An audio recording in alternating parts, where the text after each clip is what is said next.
Shalom, salam sejahtera untuk kita semua. Kali ini saya akan memaparkan secara sederhana mengenai organisasi dan manajemen. Dan langsung saja ke pembahasan. Organisasi dan manajemen ini dalam mata kuliah yang saya ikuti sebenarnya mau mengarahkan kita kepada administrasi gereja baru dan administrasi gereja lama.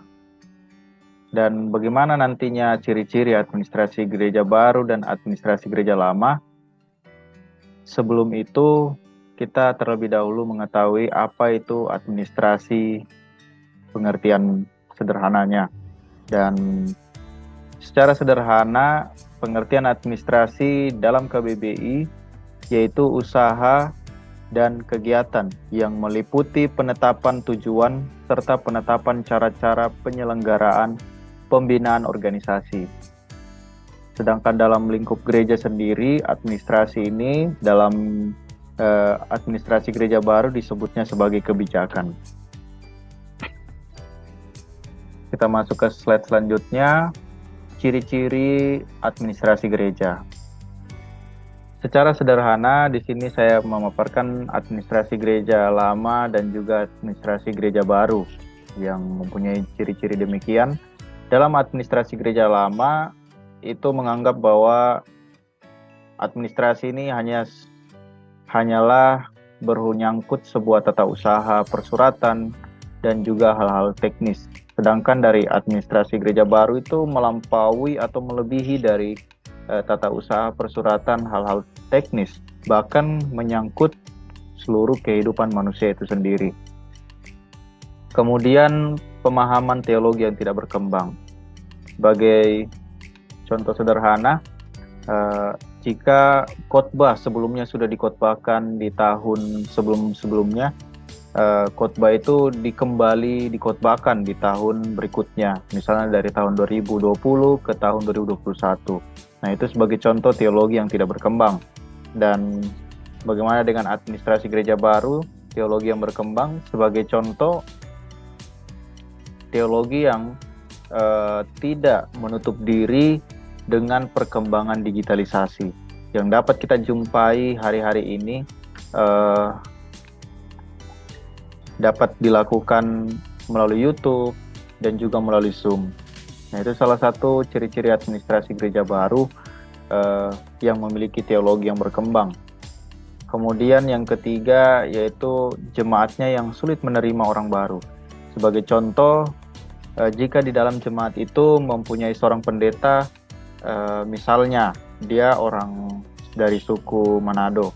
Nah, jemaat-jemaat yang mempunyai suku yang sama dengan pendeta ini tentu merasa diri sebagai mayoritas, dan karena pendeta saya orang Manado, saya juga orang Manado, saya sebagai mayoritas lah di jemaat. Nah, akibat adanya pemahaman itu, jemaat akhirnya sulit menerima orang-orang lain atau sesama jemaat yang berbeda suku. Sedangkan dari administrasi gereja baru tentu hal itu saling menerima, tidak memandang satu sama lainnya maupun berbeda. Dan selanjutnya gereja hanya sebagai bait Allah. Ini untuk administrasi gereja lama, sedangkan administrasi gereja baru menyangkut diri pribadi. Di sini sebenarnya mau mengarahkan bahwa gereja itu tidak hanya sebagai bait Allah, namun menyangkut juga diri kita. Sebagaimana yang tertulis dalam Roma 12 ayatnya yang ke-1, karena itu saudara-saudara, aku menasihatkan kepadamu, demi kemurahan Allah, persembahkanlah tubuhmu sebagai persembahan yang hidup, yang kudus, yang berkenan kepada Allah. Itu adalah ibadahmu yang sejati. Nah, sebenarnya itu dia sedikit dasar Alkitabnya. Dan poin yang selanjutnya ialah gereja hanya sebagai pusat pembinaan warga gereja. Dan yang keenam, gereja hanya sebagai penata layanan. Poin yang kelima dan keenam ini sebenarnya sama, yang sebenarnya kalau dalam administrasi gereja baru itu tentu melebihi pembinaan dan penata layanan gereja yang tidak hanya dilakukan di gereja saja. dalam administrasi gereja baru dapat dilakukan di keluarga dan juga di lingkungan sosial. Sebagai contoh, ibadah yang kita secara pribadi saya pernah ibadah perayaan 17 Agustus dilakukan di luar tempat-tempat wisata atau rekreasi. Dan ibadah kalau dalam GPIBA sendiri dibilangnya ibadah sektor itu dilakukan di rumah jemaat masing-masing. Nah, poin yang terakhir yaitu imam atau seorang pendeta dianggap sebagai sumber kewibawaan atau memilih pendeta. Di sini sebenarnya seringkali dalam administrasi gereja baru itu jemaat cenderung ke gereja belum mengetahui apa sih yang mereka inginkan ketika ke gereja.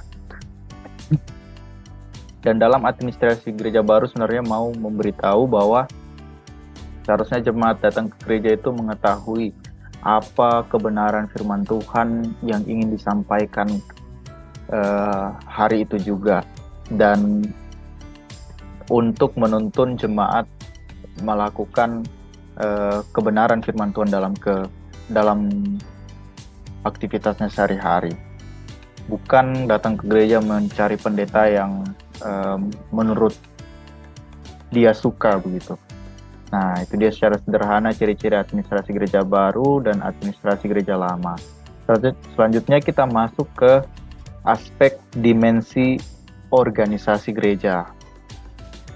Nah, aspek Roh Kudus sebagai keutamaan dalam menata kehidupan gereja. Itu poin yang pertama. Yang kedua, aspek pembagian kuasa. Maksudnya di sini kuasa yang menggerakkan oleh Roh. Kuasa yang dasarnya itu asalnya itu dari Roh. Sebagaimana yang tertulis di 1 Korintus 12 ayatnya yang ke-10, saudara-saudari bisa buka. Dan saya bacakan 1 Korintus 12 ayatnya yang ke-10.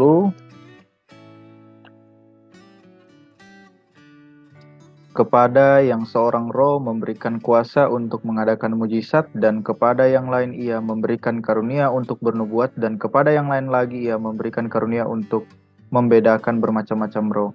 Kepada yang seorang ia memberikan karunia untuk berkata-kata dan bahasa roh dengan bahasa roh. Dan kepada yang lain ia memberikan karunia untuk menafsir bahasa roh itu. Tetapi semuanya itu dikerjakan oleh Roh yang satu dan yang sama, yang memberikan karunia kepada tiap-tiap orang secara khusus, seperti yang dikehendakinya. Ini saya baca hingga sampai ayatnya yang ke-11. Kemudian yang selanjutnya itu aspek fungsi sistematis atau yang tak terpisahkan,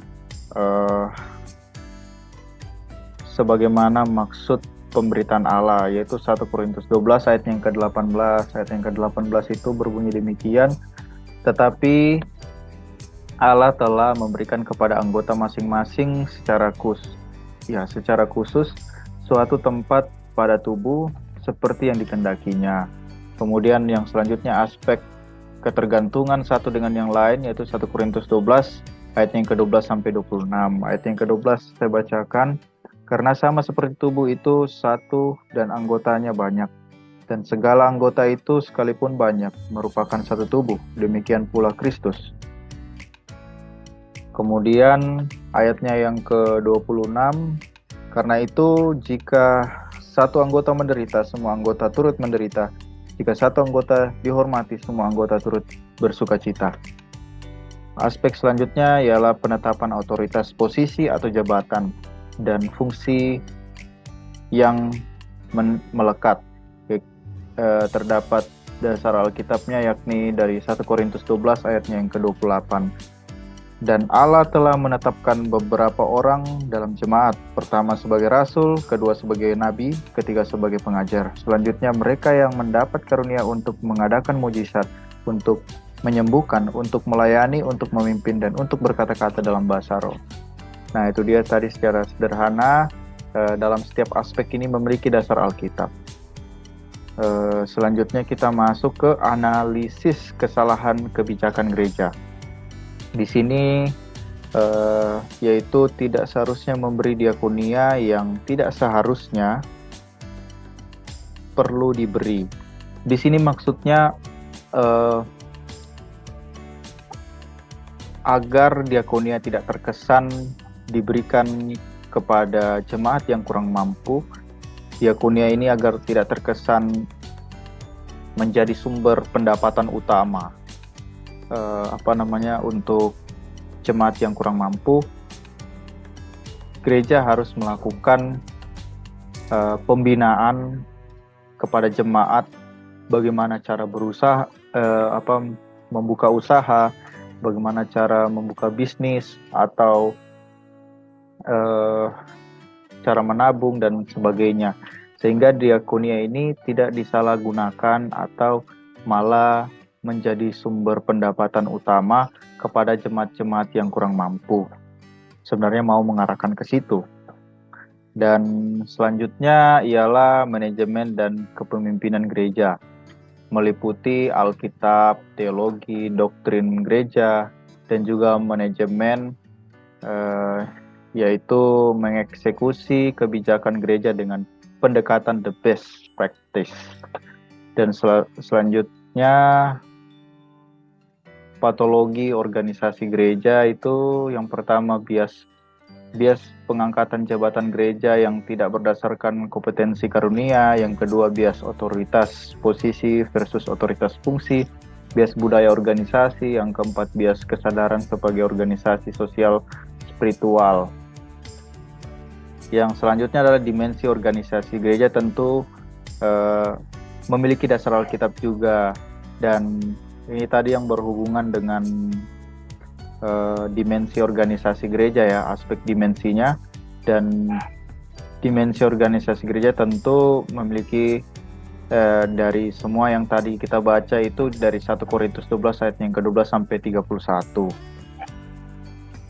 Dan slide selanjutnya ialah slide yang paling ditunggu-tunggu oleh saudara-saudari, yaitu slide terakhir, ucapan terima kasih. Demikianlah hasil pemaparan